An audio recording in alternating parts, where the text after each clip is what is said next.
The bitter December wind cut through Aria's thin coat as she rushed through the revolving doors of Valentino's, Manhattan's most exclusive Italian restaurant. Her fingers were numb, her dark hair falling in damp strands around her face from the unexpected snow shower that had caught her on her 3-block sprint from the subway. "You're late again," hissed Paolo, the floor manager, his usually composed face tight with panic as he intercepted her near the kitchen entrance. "Table 9, VIP section. You're serving tonight instead of Beatrice, who called in sick with that stomach bug going around." "But that's not my section," Aria protested, fumbling with her apron ties while trying to smooth down her wrinkled uniform.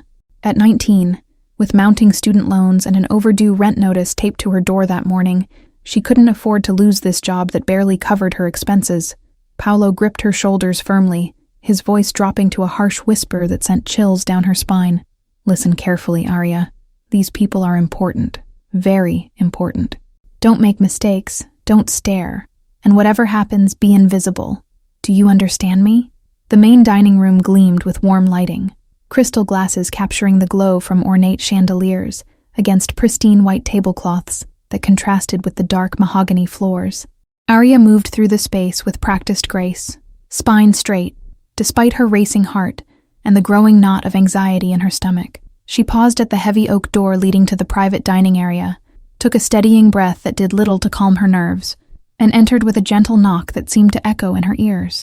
6 men in custom suits that cost more than her semester's tuition looked up simultaneously, conversations halting mid-sentence.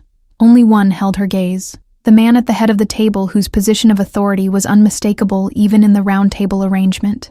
Dark hair, precisely styled, with a jawline that could cut glass, and eyes so intensely blue they seemed to pierce through her practiced professional smile, stripping away her defenses. "Good evening, gentlemen," she managed, her voice steadier than her hands, which she kept clasped tightly in front of her to hide their trembling. "I'm Aria, and I'll be your server tonight. May I start you with some drinks while you consider the menu?" As she moved around the table taking orders, she felt the headman's gaze following her every movement, assessing her with an intensity that made her skin prickle with awareness. When she reached him last, he didn't immediately respond to her question about his drink preference, instead, studying her face as if committing it to memory. "You're new," he stated instead, his voice deep and smooth with just the faintest hint of an accent that she couldn't quite place. Not a question. An observation that somehow made her feel completely exposed, as though her 3 months at Valentino's was information he should already know. Later, as Aria returned with the drink tray balanced carefully in her hands, her phone vibrated insistently in her apron pocket, the pattern of 3 short buzzes indicating the special ringtone she'd set. She never took personal calls during shifts, but with her grandmother in hospice care back in Sicily, she kept the phone with her constantly, a connection to the only family she had left. After placing the last drink, a 25-year-old scotch that probably cost more than her monthly rent, she stepped back against the wall and discreetly checked the screen while the men resumed their intense discussion. It was her grandmother's nurse calling from the small village outside Palermo, the call she'd been dreading for weeks. "Pronto," she whispered, the Sicilian slipping out automatically, as it always did when speaking to anyone from home. Her body turned slightly away from the table in a futile attempt at privacy. The nurse's voice came through, soft and regretful, speaking rapidly about deteriorating conditions and final arrangements that needed to be made. When she ended the call and looked up, blinking back tears that threatened to spill over, the entire table had fallen silent, as if someone had pressed a mute button. 6 pairs of eyes watched her with expressions ranging from annoyance to curiosity, but only the headman's gaze had changed. Sharper, more focused, his head tilted slightly as if seeing her for the first time, instead of just another server in black and white. "Mi dispiace, Signor Castellini," she murmured unconsciously in perfect Sicilian dialect, using his family name that she'd overheard earlier in hushed, reverent tones from the kitchen staff. The moment the words left her lips, his expression transformed completely, recognition and something like shock flickering across his features. He froze, scotch glass halfway to his mouth, eyes widening almost imperceptibly in a face otherwise schooled to reveal nothing. For several heartbeats, no one at the table moved or spoke, the tension suddenly thick enough to cut with a knife as the other men glanced between them with growing unease. Then he set down his glass with deliberate care and said something in rapid Italian to the man beside him, his voice too low for Aria to catch despite her fluency. The subordinate immediately stood and moved to the door, positioning himself there like a sentry, hand casually reaching inside his jacket in a gesture that sent ice through her veins. "Gentlemen, excuse us for a moment," Castellini said, his voice calm, but carrying an undercurrent of authority that allowed no argument, not even from the older, heavy-set man who looked like he wanted to protest. "Family matter to attend to. We'll resume our discussion shortly." The others nodded, and resumed their conversation as Castellini stood and gestured for Arya to follow him into a small antechamber off the main private dining room. Her heart hammered against her ribs as she obeyed, the weight of his stare and the unexpected recognition in his eyes making her wonder if she'd made a fatal mistake. "How do you know that name?" he asked once the door closed behind them, his voice low but intense as he positioned himself between her and the only exit. "And how do you speak that particular Sicilian dialect? One from a very specific village in the mountains that most Italians couldn't even locate on a map." Arya's mouth went dry as she clutched her serving tray against her chest like a shield. "My grandmother raised me in Castellammare del Golfo until I was 12. She taught me the dialect before English or Standard Italian," she answered honestly, seeing no point in lying to a man who clearly knew more than he should. His eyes narrowed, studying her with renewed interest that felt like being dissected. "Your grandmother's name?" he demanded, taking a step closer that forced her back against the rich mahogany paneling of the wall. "Francesca Cardellini," she whispered, watching as recognition flashed across his face, followed immediately by something that looked almost like wonder. "She moved to America with me after my parents died in the ferry accident off Palermo." For several tense seconds he said nothing, just stared at her as if recalculating everything he thought he knew. "The nurse you just spoke to. Your grandmother is dying," he stated rather than asked, his voice softening almost imperceptibly. "Yes, I've been saving for a ticket home, but between tuition and rent." Arya stopped herself, realizing she was rambling to a dangerous man who had no interest in her financial struggles. "I'm sorry for the interruption. I'll return to my duties." He blocked her path with a raised hand that never actually touched her. "Your full name," he commanded, pulling his phone from an inner pocket of his perfectly tailored suit jacket. "Arya Cardellini," she answered, watching in confusion as he typed something rapid into his phone before returning his full attention to her.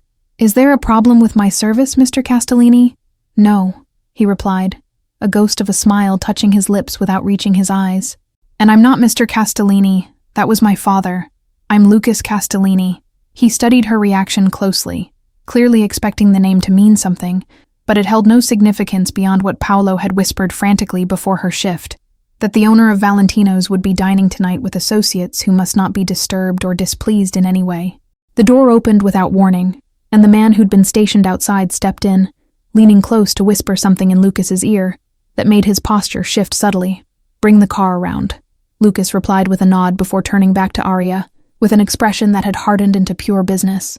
"You'll finish your shift normally, then meet my driver at the staff exit at exactly midnight," he instructed, his tone making it clear this wasn't a request but a command. "Pack whatever you need for an extended trip. Your rent and other obligations will be handled." Arya backed away, her spine pressing harder against the wall. "I don't understand. Why would I go anywhere with you?" she asked, her voice steadier than she felt as alarm bells rang in her head. A flicker of impatience crossed his face before he reached into another pocket and extracted a slim leather wallet, from which he removed a faded photograph that he handed to her with careful precision. "Your grandmother wasn't just from my family's ancestral village. She was under our protection until she disappeared 17 years ago." The photograph showed a much younger version of her grandmother, standing beside a distinguished-looking older man with Lucas's eyes, both smiling at the camera in front of a stone building with a familiar family crest carved above the entrance. "That's my grandfather's house in Sicily," Arya whispered, looking up in confusion. "That is the original Castellini family home, and the man beside your grandmother is my father, who considered Francesca family," Lucas corrected, watching her face closely as the implications began to sink in. "The ferry accident that killed your parents wasn't an accident. It was meant for all of you." Arya's knees threatened to buckle as the room seemed to tilt around her. "That's not possible. My parents were professors, not criminals, or—" She stopped as Lucas shook his head slowly, taking the photograph back with gentle fingers. "Your father was my father's consigliere, his most trusted advisor and oldest friend," Lucas said quietly, his voice carrying a weight of history she couldn't begin to comprehend. "Your mother was American, brought in to establish legitimate business connections in New York, which is why your grandmother fled here with you. She wanted to argue, to tell him he was wrong, but fragments of memories began to surface. Hushed late-night conversations her grandmother would abruptly end when she entered the room. The way they'd moved apartments 5 times in their first 2 years in America. The locked box under her grandmother's bed that she was never allowed to touch. The door opened again, this time revealing the heavy-set man from the dinner table, who frowned at the sight of them standing so close together. "We have business to finish, Lucas," he said in heavily accented English, his disapproving gaze sweeping over Arya as if she were something unpleasant stuck to the bottom of his expensive shoe. 3 weeks later, Arya stood before the full-length mirror in her new bedroom, hardly recognizing the woman who stared back at her in a midnight blue gown that cost more than a semester's tuition. The transformation from waitress to apparent Castellini family associate had happened with dizzying speed after that night at the restaurant. True to his word, Lucas had arranged for her to visit her grandmother in the private medical facility where she'd been mysteriously transferred the very next day. The reunion had been bittersweet, Francesca more lucid than she'd been in months thanks to new treatments, yet still slipping away despite the best care money could buy.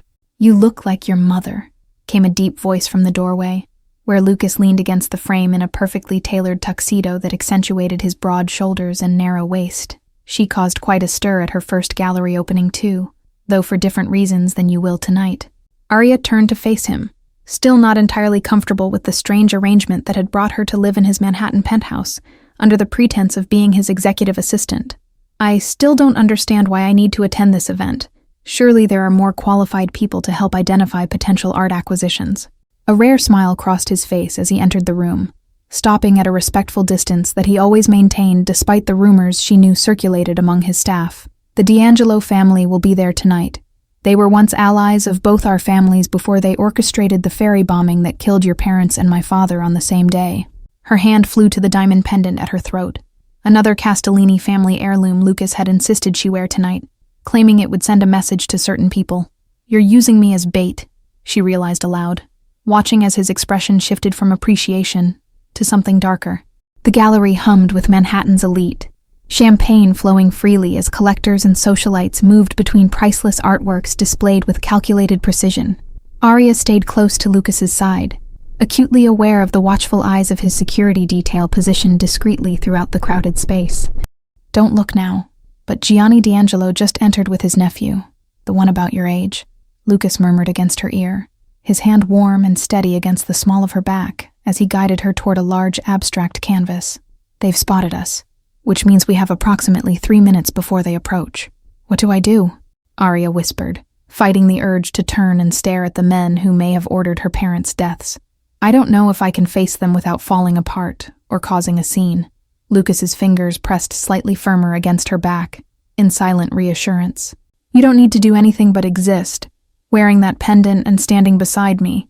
It's already driving them crazy with speculation," he replied, his smile never faltering, though his eyes had hardened to ice. When the D'Angelos finally approached, Gianni's face was a mask of polite interest, while his nephew stared openly at Arya with an intensity that made her skin crawl. "Lucas, what an unexpected pleasure," Gianni said smoothly, extending his hand with practiced charm that couldn't quite disguise the calculation in his eyes. "Gianni," Lucas replied coolly, accepting the handshake with calculated brevity, while subtly positioning himself between Arya and the nephew, whose predatory gaze made her stomach turn. "I didn't realize you had returned from your extended stay in Milan, no doubt on urgent family business." The older man's eyes kept darting to the diamond pendant at Arya's throat, recognition and disbelief battling across his otherwise controlled features. "Indeed, though nothing as interesting as your new companion wearing Marcella Castellini's necklace, an heirloom I believed was buried with her 15 years ago. Allow me to introduce Arya Cardellini," Lucas said smoothly, emphasizing her surname in a way that sent visible shock through both D'Angelos.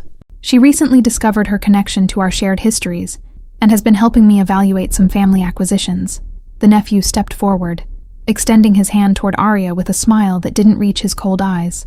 "Carlo D'Angelo, a pleasure to meet family connections from the old country," he said, his grip lingering uncomfortably as he raised her hand as if to kiss it. Before his lips could make contact, Arya withdrew her hand with practiced grace that belied her racing heart. "My grandmother spoke of the D'Angelo family's skill at creating beautiful facades," she said sweetly, repeating the line Lucas had carefully coached her to deliver, watching as Carlo's expression hardened. "Your grandmother must have quite the memory," Johnny interjected, his voice deceptively light, as his eyes narrowed with calculation.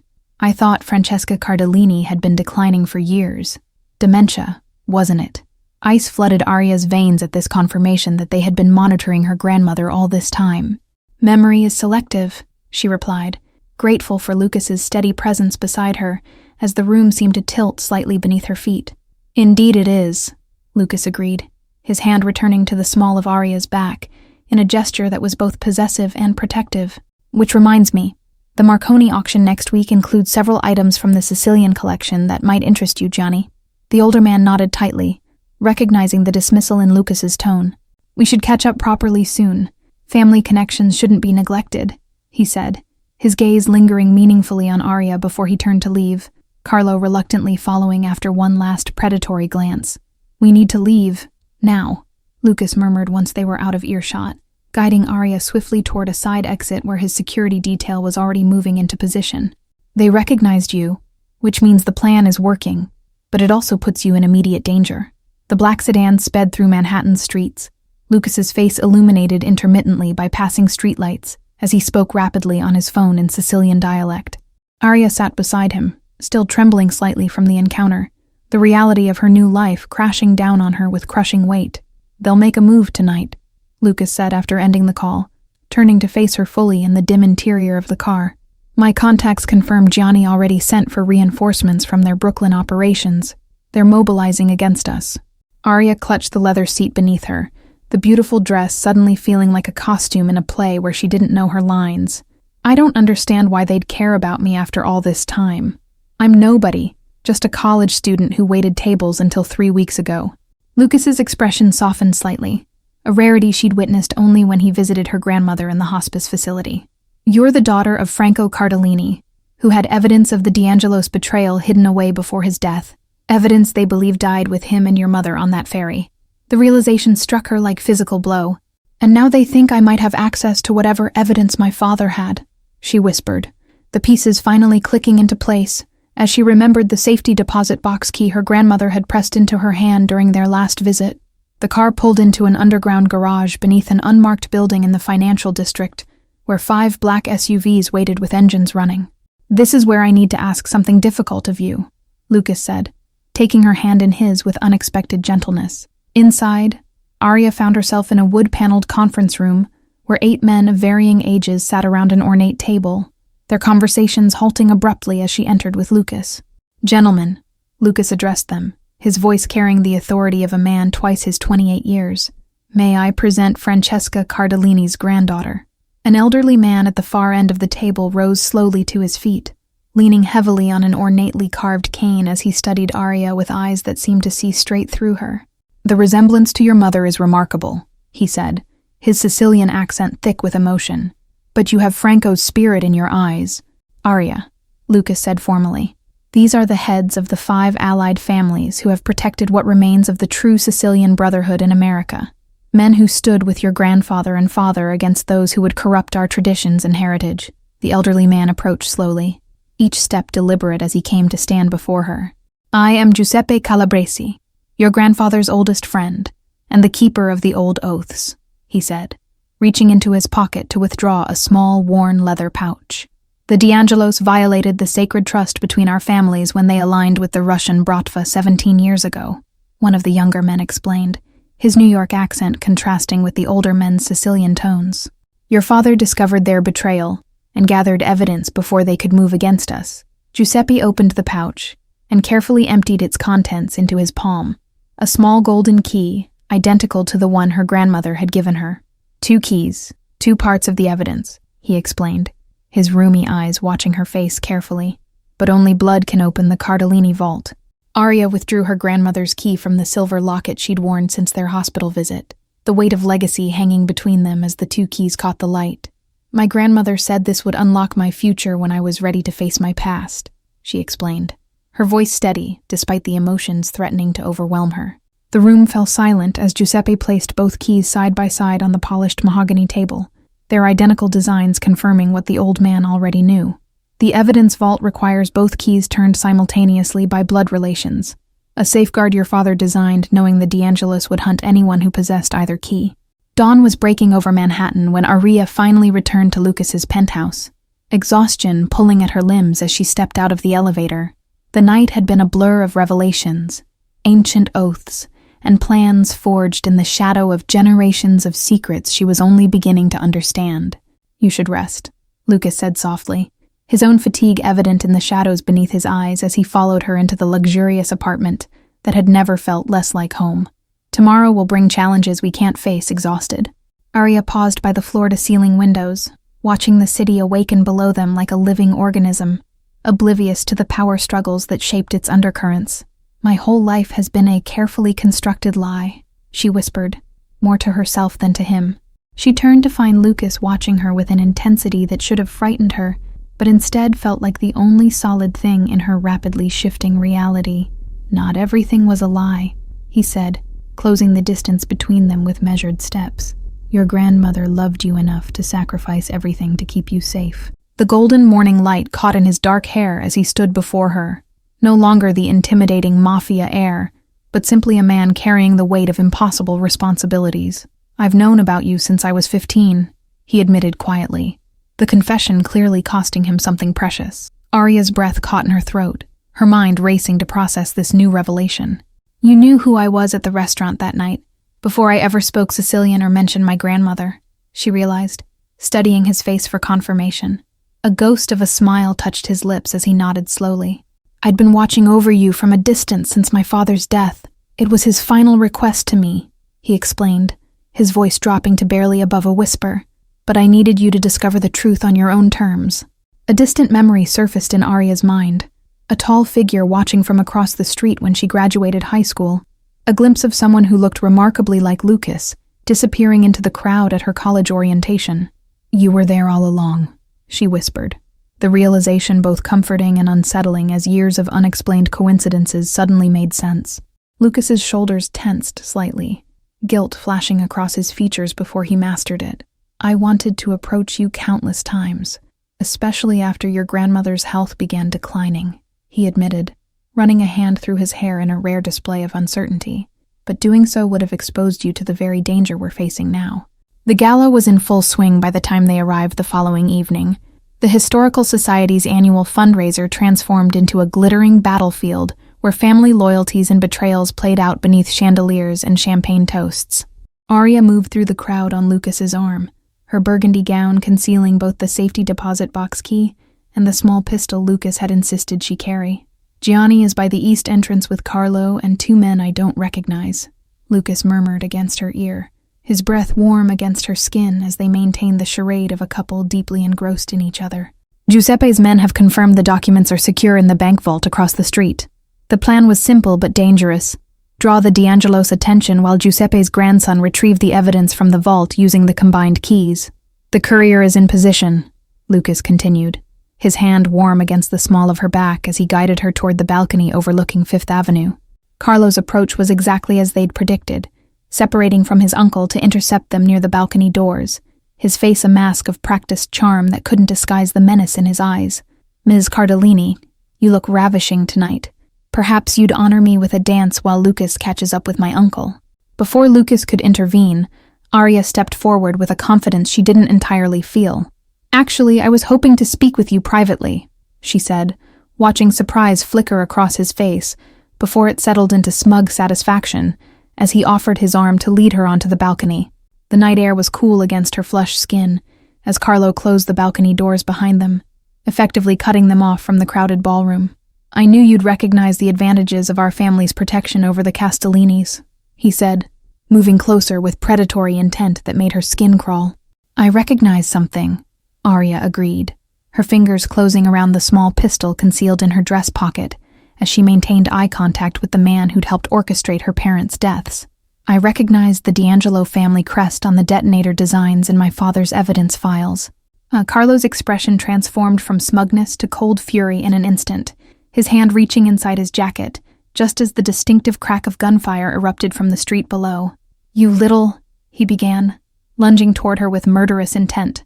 The bullet struck Carlo's shoulder before he could finish his sentence, the shot coming not from Arya's concealed weapon, but from Lucas's security positioned across the street.